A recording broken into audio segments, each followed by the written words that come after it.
Hermanos, les saludo en nombre del Señor. El día de hoy vamos a cantar esta adoración llamada ¿Qué sería de mí?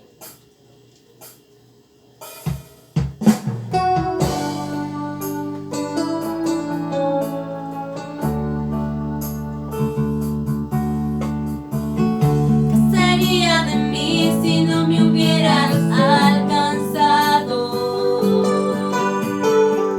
¿Dónde estaría hoy si no me hubieras perdonado?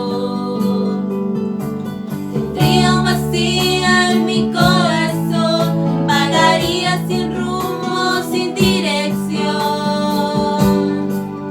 Si no fuera por tu gracia y por tu amor, si no fuera por tu gracia y por tu amor, sería como un pájaro herido que se muere en el suelo. Sería como un ciervo que brama por agua en el desierto.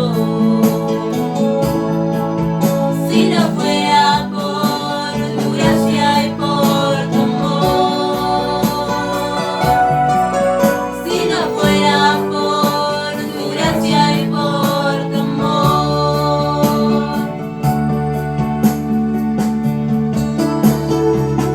¿qué sería de mí si no me hubieras alcanzado?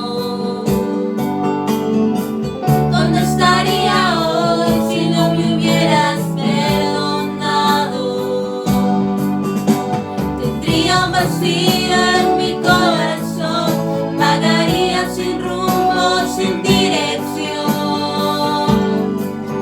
Si no fuera por tu gracia y por tu amor, si no fuera por tu gracia y por tu amor, sería como un pájaro herido que se muere en el suelo. Sería como un ciervo que brama por agua en un desierto.